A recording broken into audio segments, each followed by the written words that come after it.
Hi. Okay, this is in response to some of the questions put on the reset group, ask a question. So my question was, what are your two biggest struggles right now? Okay, the first answer was today, it's getting my steps in and not snacking in the evening. So let's pull them apart. So first of all, steps.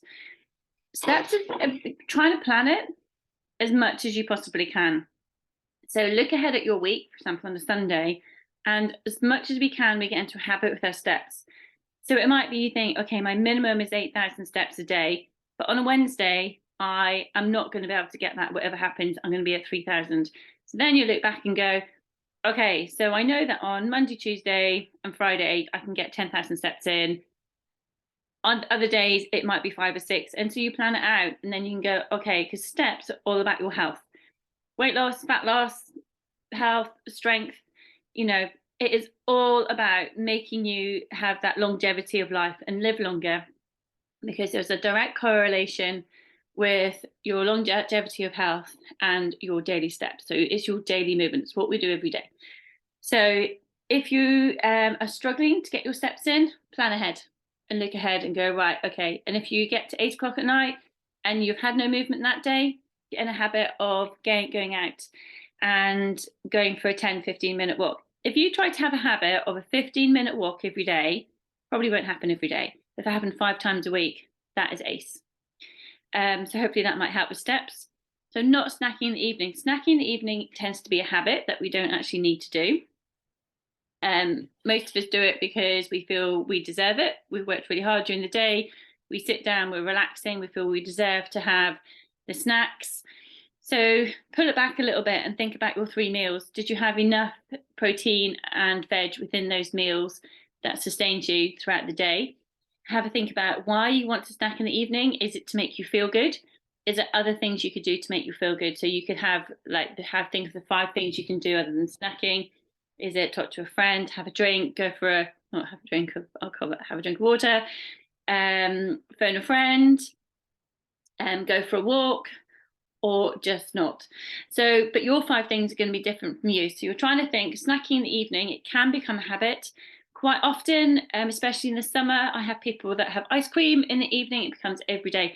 But you know what? If you're snacking in the evening just once or twice a week, and it's within your calories, that's okay. Or maybe it goes a bit over your calories, but other days you're not snacking.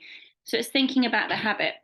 So if you are snacking in the evening, go a little bit deeper. Instead of just saying, I'm never going to snack again, have a think why you're snacking. Is there anything you can do instead of snacking? If you still want to eat something, it's a low calorie option. Or is it, for example, there is a dairy milk bar that you want? Is there a smaller dairy milk bar you can have? Or does that fit within your calories anyway?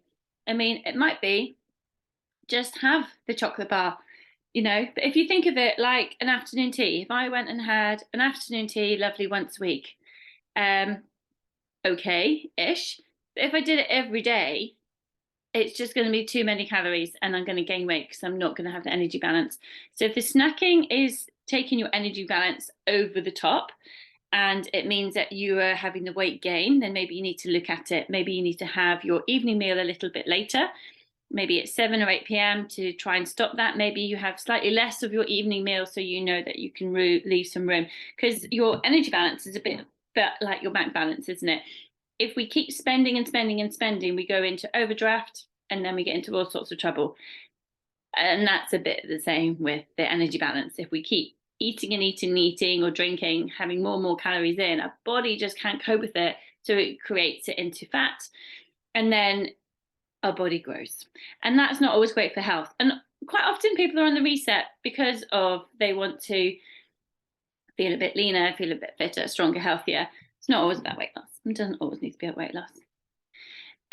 Okay, number two. Two biggest struggles. Number one was movement 8 to 10 p.m. and snacking at this time. This is a current theme. And number two was portion sizes.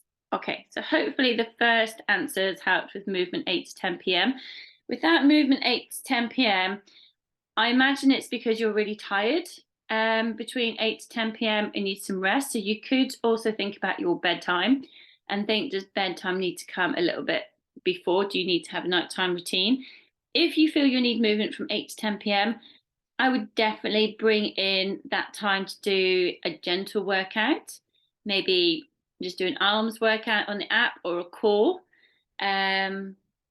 If you want to do a more intensive workout, I am a bit of an evening exerciser. Quite often you'll see me go and do something at 9 because that's when my children are not being taxed and don't have to be a taxi. The day is kind of done, and so I might go and do half an hour, 45 minutes. It's not the best time to do it, but for me it's the time. I'm working early in the morning and throughout the day, so it works for me. But movement 8 to 10 p.m. If you need movement, you could just choose a 10-15 minute exercise, go for a 15-minute walk. It's good if you can to lift some weights, that's going to help you. And then if you are snacking a lot between 8 and 10 p.m., that is probably a habit. Really hard to break habits. It's not just going to happen overnight. So perhaps you could have some snacks that you look forward to, like veggies and hummus. Just check the calories, just barcode them on the app just to see how intensive they are. If you feel you want to have that chocolate, I know some people are in a routine when they have some dark chocolate each night. Freddo bars, you can get the 100-calorie snack bars. If you need a list of 100-calorie snacks, I've got them. I can share them with you. So there are things that you can do. But like I was saying to the question before, have a think about why you're snacking. Think of HALT. Are you hungry? Are you angry? Are you lonely? Are you tired? Why is it we're snacking? Is there an emotion that we need to address that would instead of trying to suppress through snacking? So yeah, hopefully that helps. Portion sizes, definitely, I would definitely weigh out just so you can see what 40 grams of porridge looks like, and you're like, oh my goodness, that is nothing, and that is one portion. So how can I create that into a meal that I actually look forward to? So you don't have to do that much. Like, to be honest, if you did that for 1 week, just have some scales out in the kitchen worktop, and when you're going to eat, have a look at the pack and see what it says, what a portion size is.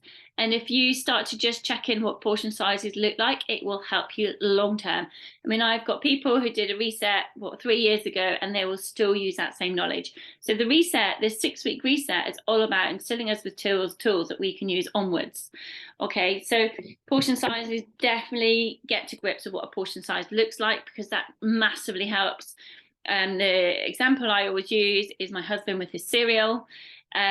He had this massive bowl of cereal, and I think he had 6 portions in there, which is really easy to do because a portion of cereal is teeny tiny, and it did not satisfy him at all.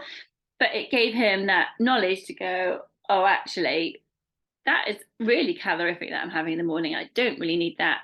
And so he has quite a lot of eggs now in the morning, or he had eggs, mushrooms, and tomatoes, and yeah. So it can really help to think about your portion sizes. And the other part of this was a need to focus on meals and snacks around protein, not carbs. Yes, like if you're on the reset and you're wanting to feel leaner, definitely go around the protein. I quite often cook chicken to have chicken ready in the fridge.